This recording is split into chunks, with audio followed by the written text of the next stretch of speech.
This episode brought to you in part by Thrive Fantasy, available in the App Store, Play Store, or by visiting their website, thrivefantasy.com. Use the promo code FINADDICTS when you sign up today, and you will receive an instant $20 bonus on your first deposit of $20 or more. Sign up and hashtag prop up today. Additional support comes from our friends at Manscaped, the winning name in men's below-the-belt trimming, offering engineered tools for your family jewels. Welcome to Perfectville, your first place podcast for your second place Miami Dolphins. We're a part of the Fanatics Network. I am Sam Marcoux, and he is the two-time Hall of Famer. Of course, I'm talking about my brother from another mother, Mr. Christopher Cullen, Dr. Christopher Cullen. Christopher, how in the hell are you, my friend? I wasn't there when you were born and you with me. Are we sure we have different moms? Well, the time frame, I remember my mom left Oregon at one point and said, I have to go get milk, and she left for a year. So it's She's always loved the name Chris, too. It's weird. Yeah, it's very much so. Yeah, she's always asking how you're doing. I'm like, you've never met him. It's weird. It's very weird. It's also very weird to be in mid-December, and the Miami Dolphins are holding on by their fingernails to the last and final playoff spot. And the reason why is because they lost to the Kansas City Chiefs. No harm, no foul, as far as I can tell. The Kansas City Chiefs, by the way, citizens of Perfectville, are really good. So we lose to the Chiefs by 6 points. I believe the score was 33-27, if I'm not mistaken there, Chris. What are your thoughts about the Miami Dolphins hanging, but ultimately falling short against the Kansas City Chiefs? It's overachieving. It's more than what we expected going into this. When the season started, you told me we would be one possession away from winning the game against the Chiefs. And then you sprinkle in the fact that we had so many freaking injuries, and my dog was the backup running back. So yeah, if you sprinkle all that in, man, I'd say we're just overachieving. And that's just kudos to Brian Flores and Chris Greer and the team that they've put on the field during COVID and all of this. Yeah, I think for the most part, Dolph fans everywhere, citizens of Perfectville, are taking this loss in stride. I think when we looked at this game before the season, we looked and said, well, that's a loss. And then as the season was going, we're like, that's going to be a loss. Maybe the only heartbreaking part, Chris, is we were up 10-0 early in this game. The defense came out early and just waxed Patrick Mahomes and the Kansas City Chiefs offense ass. I mean, we're talking interceptions. We're talking 30-yard sacks. Unreal. We're talking all kinds of craziness, but we were only able to get 10 points off of those early turnovers. We didn't score any points in the second or third quarter. The Kansas City Chiefs go off and score, I think, 30 unanswered at that point. And then Tua Tagovailoa comes from behind and actually leads the Miami Dolphins on 3 different scoring drives in the fourth quarter, 17 points in the fourth quarter to give them a shot, really, Chris. I mean, you talked about, a one possession game. This came down to, if there was a little bit more time, I think the Miami Dolphins might have snuck in and taken this one. We simply just ran out of time here, and we got a little bit behind the 8 ball in the second and third quarters, but first quarter, fourth quarter, Tua looked good. Like I said, nothing to be ashamed of in this game, I don't think. No, not at all. Not against Andy Reid, not against Travis Kelce, not against Tyreek Hill. Like we mentioned last episode, the weapons they have are unbelievable. Shouldn't even be legal. I don't know how, even with paying Mahomes that much, how they can afford all these guys. And our defense came to play. They're unbelievable. Couple of errors, man. That's it. The errors. I didn't see many penalties on Kansas City. I don't know if that was more of the refs didn't feel like calling against Super Bowl champs because we didn't belong with them, or if they are just a well-mannered team under Andy Reid. I could definitely see that being the case. But Parker drops a touchdown, which in that same read, Grant was wide open to walk in. So why even make it a contested ball there? Tua's going to watch that tape. He's going to see that. He's going to come back to it.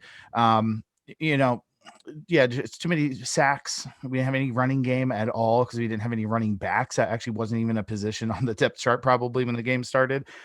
Couple of errors and we're right in that game. Sanders randomly misses a field goal. That doesn't happen. So hanging in there with those guys, that's one of those you hate moral victories, like kissing your sister and stuff.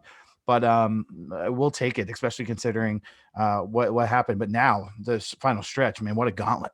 It is a gauntlet. That was the start of that gauntlet. You and I talked about it last week, Chris. We said if the Miami Dolphins were going to win this game against the Chiefs, they were going to have to do it on defense. They were going to have to do it a little bit on offense, and they were going to have to do it on special teams. And quite frankly, the exact opposite happened, right? I mean, the Kansas City Chiefs scored on special teams.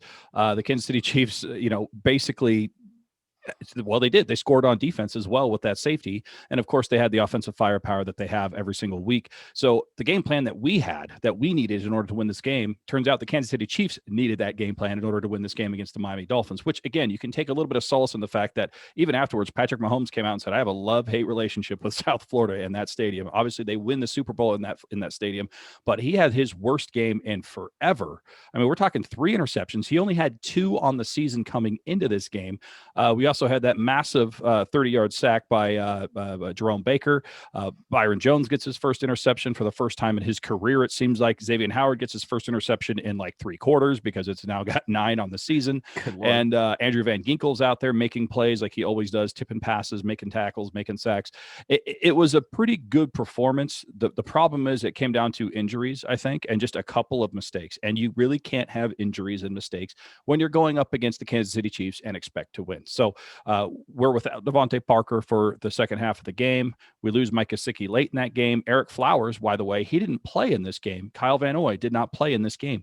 We have players that otherwise would be game changers, Bobby McCain for that matter, that if they're in the game, this might be a different conversation that you and I are having right now. That's why I'm not so beat up about this game. But it does matter because the Miami Dolphins are the 7th seed as of right now. They're tied with the Baltimore Ravens statistically in terms of wins and losses. Miami Dolphins have a better conference record as it stands right now, which is why they get the tiebreaker over the Baltimore Ravens. What would have been nice, if anybody caught it, go check out the Monday Night Football game against the Cleveland Browns and the former Cleveland Browns, aka the Baltimore Ravens, also known as the Poop Bowl or the Pooper Bowl, because Lamar Jackson, despite what he says, absolutely 100% came out of this game to take a massive, massive dump, comes back with 2 minutes left. And I said this joking, Chris. I said it joking as he was coming back and they were going to commercial. I said, oh, Lamar Jackson coming back just in time to screw the Miami Dolphins. And what does he do with his first pass back? Throws a touchdown pass. And all of a sudden, the Baltimore Ravens go on to win that game. They're now tied with the Miami Dolphins in terms of wins and losses at 8-5. Here's the problem. The Miami Dolphins go up against the New England Patriots. Miami Dolphins go up against the Las Vegas Raiders, and the Miami Dolphins go up against the AFC East leading Buffalo Bills in Buffalo to end this season. The Baltimore Ravens, they go up against the Jacksonville Jaguars, Cincinnati Bengals, and New York Giants. So you talk about the strength of schedule coming down the stretch. You talk about the gauntlet. Here's the math. The Miami Dolphins have to win out to guarantee their spot in the playoffs. If they lose any game, they need a little bit of help from the Baltimore Ravens or the Indianapolis Colts to lose some games. So technically, the Miami Dolphins are still in control of their own destiny, Chris, but it's a tough road to sow, which is why I'm a little bit like, drats, we let the Kansas City Chiefs get away. But here we are, mid-December, going into a playoff in the hunt race. How excited are you? Dude, it's awesome. Like, I mean, with everything going on, with COVID, like we didn't even know if we'd have a football season. Draft got canceled. We both know that we're going to go. It's going to be awesome. So we're just like, are we even going to play football? I hope so. And not only did we're like, okay, it's still a rebuilding team. Like you said, last year was a tear down. This is the rebuild of year 1. And we're not expecting anything. There's so many L's that you mark down in that preseason schedule. And here we are in December. But man, just to be negative Nancy, Sam, how huge is that Denver Bronco loss? Like that is that's going to come back to kill us. That's going to be a killer. Yeah, there's a couple of games that we're going to look at later and go, man, if we just gotten that one. The Denver Broncos one is the first one that comes to mind. When we look at the season at the end of the year, we're going to say that was the game that didn't need to happen. Either that or maybe the Patriots game that happened week 1. But again, that was like a preseason, like Joe Valerio said on the show last week. September was basically preseason, especially for a team like the Dolphins that is the youngest team in the league. That made a lot of sense to me when he said that. But yeah, it's going to be disappointing if we missed the playoffs by just that margin of error and that we just didn't come to show up against the Denver Broncos. But there's not a whole lot you can do here, Chris. I'm pretty positive about this. I know you are as well. This is going to be a very quick trip to Perfectville right now. We're actually going to shift right over to segment 2 right now because you and I are very positive right now. The problem is during the game, there's not a lot of positivity. Sometimes there's positivity when we're doing well, and then there's a whole lot of negativity during the game, which is why Chris and I have developed and come up with your very new segment that you're going to love and demand every single week, and that is Elite Tweet or Delete Tweet. Woo! Yep, that's right. That's where we scour the internet, Chris, myself, and the rest of the staff here at Perfectville, which is nobody other than Chris and myself, and we find the most controversial, the worst, and the best tweets about the Miami Dolphins during the week of, and we just decide whether it's an elite tweet or should they go back and delete the tweet. So we're going to start with this one, Chris. You know the rules. I know the rules. This comes from @FinFanHank. So he's a Fin fan, says so right in his name. And this is what he said before the game. If the Dolphins win on Sunday, I'll do a shot of my own cum. Oh my God. Now, is that an elite tweet or is that a delete tweet? Oh man, how are we going to start? Of course, we're going to start a new segment, and that's the first one. Out of the box, man. I remember seeing that. I actually screenshotted the tweet and sent it to the group chat I'm in with like my cousin and my brothers and stuff. And my cousin is a Titan fan. He was actually here last week. He said something along the lines of, "Wow, you Fin fans are fucking gross." Like that is just vile. But let's play by the rules here. I'm not one to shy away from R-rated comedy, Sam. My name, if people don't know, on the message board that we met was Sick Fin Fan 33 because I'm just a sick fuck is what I heard. Later changed and shortened to just sick. But I'm gonna say elite tweet there, Sam. That is just I mean, did you want to see that? I mean, like, is he gonna come through with it? Would it have just been like, frosting and like syrup or something mixed together? I don't know, but I'm gonna say elite tweet. What say you? I'm going to say delete tweet, but with the potential to be an elite tweet. And here's where I think FinFanHank went wrong. He blew his load, so to speak, on a regular season victory. I think if you're going to have to drink a shot of your own cum, that needs to minimum be an AFC championship game, right? Like at a minimum AFC championship game to drink my own cum. Super Bowl, you drink anybody's cum at that point. But I'm going to say delete tweet simply because it was a week 14 matchup. What do you do after this? What do you do if they win the Super Bowl? If you drink a shot of your own cum week 14 against, Patrick Mahomes, I just like don't know a where fire dildo up your ass or something. Yeah. That's a good call. Could you imagine if we won, he did it, it went viral, and then we like lost 3 straight and didn't even go to the playoffs. I took a shot of his own cum and we didn't go to the playoffs. We're picking in the 20s again. What is this guy doing? This is Tannehill all over again. My tonsils are pregnant because I got too excited. My tonsils are excited. I just choked on beer because how ridiculous this is. Like you just said, though, where do we go from here? This segment starts with that. Literally, good luck, Fin Universe, trying to top that one from FinFanHank. Of course, his name's Hank. What the hell? God damn it, Bobby. FinFanHank, the leader in the clubhouse at this point. All right, let's go to another one here, Chris. This one's not as vile. Let's just put it that way. This is actually a future state of the Miami Dolphins. This comes from Fins Fanatics, @Fins Fanatics. And this is what he says. Juju Smith-Schuster, Parker, and Jamar Chase. Top 3 wide receivers next season for Tua. Tell me that doesn't sound amazing. Now, he's assuming we're going to go out and sign Juju Smith-Schuster as a free agent and draft Jamar Chase with a high draft pick to pair with Devontae Parker. And then he wants to know, does that sound amazing or not? What say you? Elite tweet or delete tweet? Good plan or not? Elite, capital E, my friend. Are you kidding me? Get Tua some weapons, especially one of the most dynamic receivers in college football right now. And of course, Juju. Like, who wouldn't want to bring that guy to your roster? The guy is awesome. He is fun as shit. He does Twitch video games. He dances on teams' logos. And like Josh Allen got bent out of shape about it, and he literally does it every week. Like, it's no disrespect. He's enjoying himself. Like, he is just a fun dude. Like, my son loves him, right? He's 13 years old. So like that age group, I mean, like he like hosts the Nickelodeon Awards and shit. Like, he's just cool as hell. Why would you not want that guy down in Miami and South Beach with a young team with Brian Flores? I mean, you just picture it now. Tua going deep, Juju catches it, touchdown. He comes in, like, dances with Flores on the sideline. Like, sign me the fuck up. Elite, elite, elite. I believe it's an elite tweet as well, mainly because if you look at that tweet, you have Juju Smith-Schuster, if you picture this in your head, citizens, and then you have Devontae Parker, and then you look over and you've got the rookie Jamar Chase, and then you look on the line and you've got Mike Gesicki, and those are your top 4 weapons for the Miami Dolphins. What I didn't say and what you don't see in that vision is that little midget Jakeem Grant. And for that reason, Jakeem Grant being replaced by an actual wide receiver makes it an elite tweet. He's going to dominate the Patriots now on one leg. He better. Just because of you. Better.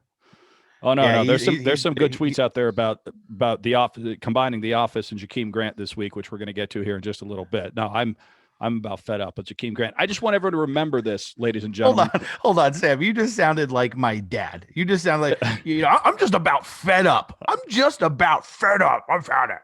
Jakeem Grant, get off my lawn. I just want to point out that I was making fun of Jakeem Grant and shitting on him well before it was cool in the Miami Dolphins universe, ladies and gentlemen. I am the originator of Jakeem Grant hate. Yes, you're the OG of Jakeem Mighty Mouse hate. For sure. Speaking of hate, this guy's going to get some hate. He's actually pretty popular. I know him. You know him. He's on Twitter. Neil Driscoll, at Neil Driscoll. He had this gem during the game. Austin Jackson cost Miami a field goal attempt. Give me Minka back. He's been terrible. Elite tweet or delete tweet there, Chris. Neil Driscoll saying Austin Jackson needs to go bye-bye and Minka Fitzpatrick should come back home to a place where he didn't want to be home. So this is, yeah, exactly. Thank you. This is like the equivalent of the guy taking the shot. Like, calm down. It's a field goal against the Chiefs in week 14. You want Minka Fitzpatrick back. Let's think long-term here, guys. All right. We're such a short-sighted fan base. It's unfucking believable for a team that hasn't won anything in like fucking 7 decades. We get Minka back. Don't have that first-round pick for Austin Jackson. We don't have Tunzel, which with Tua, you don't need an elite left tackle for the left-handed quarterback, but then Minka plays 1 or 2 more seasons and leaves in free agency, and we get nothing, or just disgruntled asshole every season in the media. No, didn't want to be here. We don't want him. He wanted so bad to be out of Miami, Sam, that he is doing in Pittsburgh what he complained about being told to do in Miami, which is play in multiple positions and be a freelancer. And he's like, oh, I don't want to do that. I'm leaving. Goes there, does that. And he's like, I love it here. Yeah, fuck him. Yeah. Neil's been very controversial for years and years, message boards alike. Delete that tweet. I'm going to say delete that tweet as well. And look, Neil, like you said, is no stranger to bad takes, freezing cold takes. In fact, on Instagram, they featured one of his takes recently at Freezing Cold Takes, where he said, and I quote, "The Dolphins' future is bright. Adam Gase is a good one. Good core of young players and stars. One off season away from being a threat, in my opinion." So, Neil, I love you, man. I love following you on Twitter. I love the controversy when it comes to your tweets. But this one, I think we can delete it. Yeah, so Sam, we're setting ourselves up here, by the way. We need to go in and scrounge our Twitters because we got to do some scrubbing, that's for sure. We need to scrub like 7 maids and like, yeah, we got to scrub. We need to get the scrub, and I'm actually going to start scrubbing right now. Well, you go ahead and scrub, and I'm going to stay on the coach's tweet controversy. This comes from Colby Guy. Now, Colby Guy is a member of the Fanatics Network, one of our talented young writers here as part of the Fanatics Network. You can check out his writings on fanaticsnetwork.com. See, wow. See what happens? This is the come episode. It has been born. Come a chameleon. All right. This his actual Twitter handle is that guy Colbs, and he says, now this is a little older. This tweet actually comes from September of last year, 2019. So we are scouring the internet, ladies and gentlemen. And this is what he said. Colby Guy, I love Brian Flores and all, but the Dolphins should have hired Lincoln Riley. Man is a QB whisperer. Oof. Delete tweet or elite tweet there, Chris. Well, I was just talking to this kid and like giving him like props last night in our group chat. Colby, love you, man. Young guy. I think he's got fucking COVID right now. He does. We're gonna shit on him. Poor kid. Delete it. Are you kidding me? Lincoln Riley, the guy is named after a Matthew McConaughey commercial and, like a dog. Like, there's no way that a guy named Lincoln Riley is fitting in South Beach. Brian Flores is the man. He's the man for the job. Delete that tweet. And good job on your exam. Way to go. I heard he got a good grade. He did a very good job. Now, the last one, we've had a couple deletes. We've had a couple of elites. Get well soon, by the way, Colby. We're not kidding. We're probably not, I think through HIPAA, we're not supposed to tell people he's got COVID, but sorry. This comes from at Ghost of Adam Gase. There you go. Another coaching one. The Ghost of Adam Gase. And this tweet is actually a video. You're going to have to go check this one out yourself, but it says the Jakeem Grant saga as told by Michael Scott. Now, for those that are uninitiated, Michael Scott is the main character from the show, The Office. And if you haven't seen this video compilation of Jakeem Grant's saga as told by Michael Scott, do yourselves a favor, pause this podcast right now, go watch this, and then come back and join us because we're about to tell you whether this is an elite tweet or a delete tweet. Chris, I know you've seen this video. Is this elite tweet or delete tweet? Elite. It is so elite. Well done. One thing the Dolphins have, the fan base, we are technologically advanced. We have some guys that have some meme bombs out there. Shout out to Houts and all those guys that are doing things with GIFs and adding Tom Brady's face, to videos and movie characters. Like that is elite, my friend. And by the way, there's no one listening to the show that is not familiar with the offense. Like if so, fucking at me on Twitter. We'll delete or elite our tweet off because we're about to battle. Well, there you go, ladies and gentlemen. That is the segment that is now going to revolutionize podcasts everywhere. Elite tweet or delete tweet. You guys have seen it. We talked about cum. We talked about Michael Scott. We talked about tweets from over a year ago. It's Adam Gase. Yeah, the ghost of Adam. It's just everything about it. There's nothing that you can dislike about that segment. In fact, you know what? I'm going to give you a little bonus content because this motherfucker, I told him I was going to read his tweet on the air, and I didn't. So I'm going to make him famous here. Yeah, live breaking show, fourth wall. This is like CM Punk levels of fourth wall. Yeah. So this guy, he got a little testy with me, Chris, and then he told me he didn't listen to the show, which really offended me. And then actually what ended up happening is that Billy, do you remember Billy from last week who said we suck, but he loves the podcast? He actually chimed in on this guy and was like, you don't want to go this route, because Billy apparently got a lot of harassment last week because of us making him famous here. He was trying to look out for this guy, but this guy's name, Joe Gutierrez, is his name. He goes by Joe the Show Legend.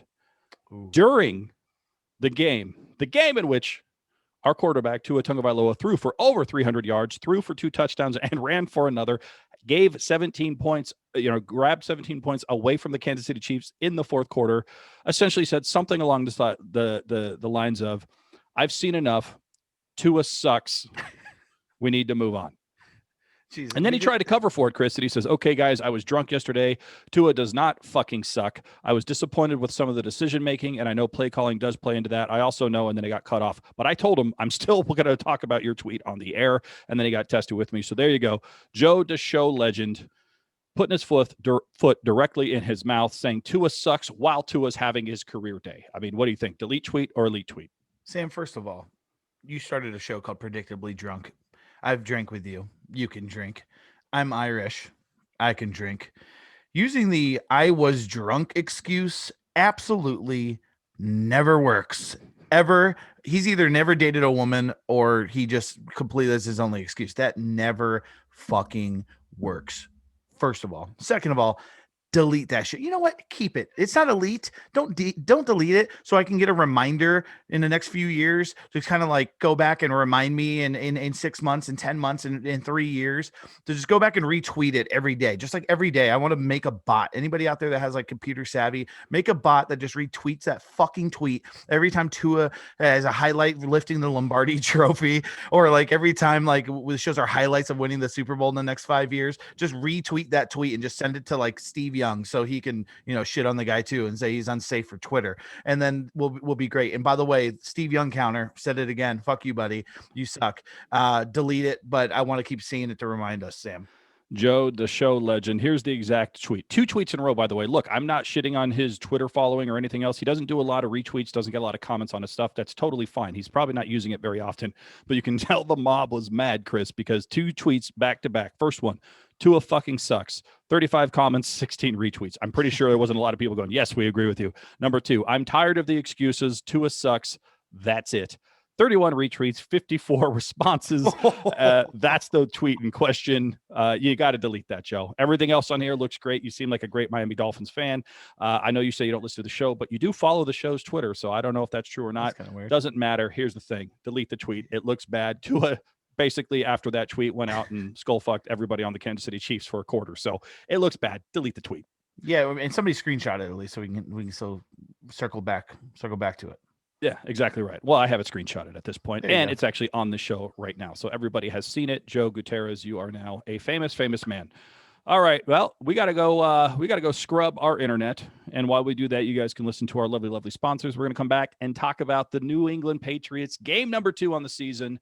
Can Miami do it? We're going to have them at home home season finale. We'll be back right after these words. Go balls to the walls, fellas. The holiday season has come once more, so return those pubes to the times of yore. Get yourself the gift of shaving this holiday season with the Manscaped Perfect Package 3.0. You've skipped the tricks, now avoid the nicks. With the Lawnmower 3.0's proprietary advanced skin-safe technology, this trimmer cuts on your nuts. Not to mention its waterproof power so you can shave in the shower. Also included in the Perfect Package is the Crop Preserver, an anti-chafing ball deodorant and moisturizer, the Crop Reviver for quick spritz refreshing, a pair of Manscaped high-performance anti-chafing boxers, and a t-shirt. Go to manscaped.com and use the promo code FINSUP to save an instant 20% and get free shipping. 'Tis the season to trim the trees and feel the breeze between your knees. Manscaped, your balls will thank you. And we are back, Chris. That was cleansing to air everybody else's dirty laundry there with delete tweet or elite tweet. We were just talking off the air. This may have been a mistake, given our history of screaming at each other during the actual Miami Dolphins game. But whatever, we'll have some fun with it. All the time here. Okay. Speaking of the past, let's leave that in the past. Let's talk about the future here. The Miami Dolphins, as we mentioned, have to win out to guarantee themselves a spot in the playoffs this season.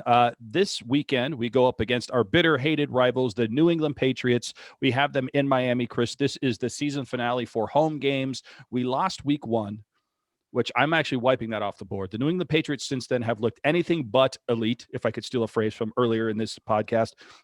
They've been up, they've been down. They don't have that balance yet. They haven't quite figured it out with Cam Newton, what they're supposed to be or where their identity is.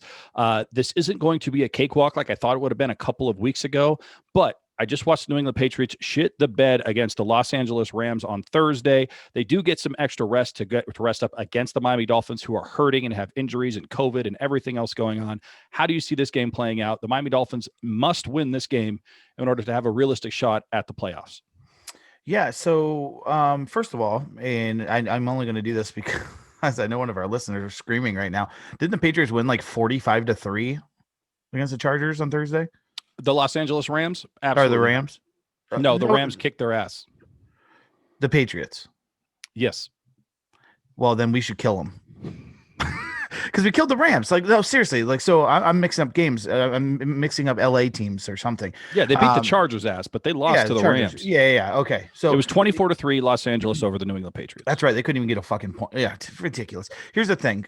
Cam came out week 1, pumped up, excited. No crowd. It was so weird. Remember that first game was just weird with like the fake pumped in noise. They were bad at it. Like, it was brutal. And we just gave up too many rushing yards. He couldn't throw against us. Like, obviously we had Byron Jones and Xavier Howard. Here's the thing that worries me is we need Van Noy back. We need a Landon Roberts back.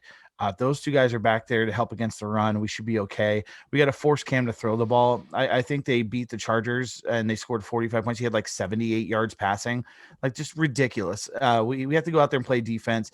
It's going to be exciting to see Tua against Bill Belichick in that defense. Flores has an inside job on it, but rookies notoriously don't do good against Bill Belichick and the Patriots. So this is a nerve-wracking game, Sam. Like you said, it's one of those things where you're like, this is the easiest of the 3 coming up, but we lose this one, it's over with. So it's like, we need to go out there and play our game, play tough. The injury bug though, God, that just stings, man, that happening right now. Like somebody said on Twitter, this would be the most 2020 thing ever. COVID, we have an added wild card spot, and we're going to lose by like a game because of like our injuries. Just we couldn't stay healthy at the end of the season. That would be the most Dolphin thing ever. We need to come out there, play defense, stop the run, force Cam Newton to beat us with the pass, which he won't with Byron Jones and Xavier Howard. It being a home game is great. Historically, we split with this team, so you like to think those odds are pretty good, pretty nice. But yeah, definitely nervous about it, Sam. Like you said, like we're excited. We want to be the team we want to be. And if we're the team that they want to be, we win this game and we go out there and win it handily, man. Don't even let them hang around. If the Rams can beat their ass like that, then there's no chance because we killed them. I think this defense is better now than it was week 1, and I think that's going to be a big factor. I mean, Cam Newton ran all over us. I think they're going to try that again. One of the things we kept hammering home, Chris, about this very team was that they have to figure out how to corral running quarterbacks. They've done that. They did that with Kyler Murray. They did that to some extent with Patrick Mahomes. They've figured out ways to stop the running quarterback this season, which they've never been able to really do before. But I've actually been pleasantly surprised with the amount of pressure that they've been able to get on these quarterbacks, force them into uncomfortable throws, getting their hands up, tipping balls. Good things happen when you knock the balls into the air. That was a weird thing to say, but it's true. We've actually just evolved. We've evolved. Xavier Howard, I don't know why people are throwing at him. He shouldn't have 9 interceptions. He shouldn't even have 9 looks his way at this point. Byron Jones is getting in on it. You just got all these people that are playing well. You want to force Cam Newton to throw for those very reasons. I think we can do that. I think we have the formula on defense to keep us in this game and win this game. And to your point, we historically split with Bill Belichick-led New England Patriots teams. We lost week 1. This game means more to us than it does to them. I think we come out fired up. I think we come out of that Kansas City Chiefs game encouraged, quite frankly. I think we're encouraged on what we can do. It looks like we may have Devontae Parker back for this game. I don't know that he's going to be 100% healthy, but having him on the field is better than him not being on the field. Isaiah Ford is going to be joining us against his former team, the New England Patriots. He's back with the Miami Dolphins. And then I don't know if Mike Gesicki is going to be there. It doesn't seem like he is, but here's the thing with Tua. Other than the fact that he just started to get that chemistry and that relationship with Mike Gesicki over the last 2 weeks, he's done a really, really, really good job of getting his tight ends, no matter what name is on the back of the jersey, involved in these games. So that means Durham Smythe has to do something. Mac Hollins has to do something. Adam Shaheen's going to have to do something. And they've been doing something all season long. We've actually have a really talented pool of tight ends in this game. I think that's going to be the key to the game on offense are those tight ends going to be able to step up and fill the Mike Gesicki rule to some extent? And then number 2, secret weapon. You're starting to see him come onto the scene here, Chris. We got him for the Las Vegas Raiders. He's going to do well next week against the Las Vegas Raiders. But I think this week, Lynn Bowden Jr. solidifies himself as a player for the Miami Dolphins. He really wasn't around week 1. In fact, I don't even think he played. Tua seems to love throwing him the ball. I think you give him the ball more than Jakeem Grant and good things happen. I see us winning this game, Chris. And I'm not going to say it's an easy victory. I think it's going to be hard fought because of the injuries. But I think we win this one, and we win it in a way that we're like, yep, that's right. We're better than the New England Patriots now. I'm going to go 27-15. That's my final prediction for this game. You're fucking killing me, Sam. I'm going to start going first on these things. So Lynn Bowden, of course, was a bullet point for me to mention. Him and Antonio Callaway, I think, are big for me. That's something Bill Belichick would do. A guy that like he kind of hasn't played a lot. All of a sudden, they're going to like spotlight him because we know what they do. They come out and they're going to take away Devontae Parker, especially with Gesicki out. They're going to come out and they're going to double Devontae Parker and force Lynn Bowden, force Antonio Callaway to be in these other guys, Holland, Smythe, and Shaheen to beat us. And that's where Tua, there was one stat in the game on Sunday I saw I really was inspired by. And it said at one point he had like 9 completions to 6 different receivers. He spreads the ball around, man. Yeah. And that's a perfect weapon against Bill Belichick, who likes to hone in on somebody else. Let's be honest. Parker like kind of doesn't have the greatest chemistry with Tua right now, like he does Fitzpatrick. So these other guys are getting opportunities. Lynn Bowden earned a lot of respect for him and confidence. And I agree with you. That's going to happen. As far as score prediction goes, I am nervous. It is a game we must win. Like the Jets game is a game I was worried in the Bengals that we're going to play down to our competition. We did not. So that's a nice progression that we're doing right now this season that normal Dolphins teams didn't. So I do see us winning this game in a very close score to yours. I had us pegged at 24-14. 24-14. I have it 27-15. Last week, Chris, I had it 31-21. You had it 30-20. It ended up being 33-27. We weren't that too far off. They kicked a field goal late to get to that 27. It was almost that 10-point spread that you and I have had. We know this team. We are dialed into this team. We understand how they score, when they score, and the teams they're up against. That's just because we've been Dolphins fans forever. And we both have them winning this game. I think you guys, all the citizens of Perfectville, have us winning this game. And the Miami Dolphins need to win this game to get into the playoffs. It's as simple as that. That is the math. Win and you're in. That's where we're at here in mid to late December with the Miami Dolphins, second place in your AFC East. And Chris, that has been a very succinct, very short, but very powerful episode of Perfectville. Anything else you want to say before we get out of here? Yeah, one last thing. Flores needs to come in with these guys and say, hey, listen, we just need to get there. You punch that ticket you've seen in the last few years. You don't have to be the Chiefs when you get there. All it takes is getting in the playoffs, and you can surprise anybody, and this team can do that. So it starts on Sunday against the Patriots. Fingers crossed, eyes crossed, toes crossed, everything crossed that the Miami Dolphins can get past their nemesis, at least one of them, and the New England Patriots and keep their playoff hopes alive. I like our matchup against the Raiders, but we'll talk about that next week. It's going to come down to week 17, which is what I like. Week 17 against the AFC East rival, the Buffalo Bills, most likely going to be the AFC East champions, looking to stop us from making the playoffs. We're looking to put a statement down and go 4-2 in the division at that point, hopefully, fingers crossed. But we'll get there when we get there. Right now, we got to focus on the New England Patriots. We both have us winning this game. If you say anything stupid during the game, keep it up long enough for Chris and I to screenshot, and then we'll let you know whether you should delete that tweet or if it belongs in the elite category. But until then, on behalf of everybody at the Fanatics Network, myself, and the two-time Hall of Famer, nothing else to say other than goodbye from Perfectville. Later.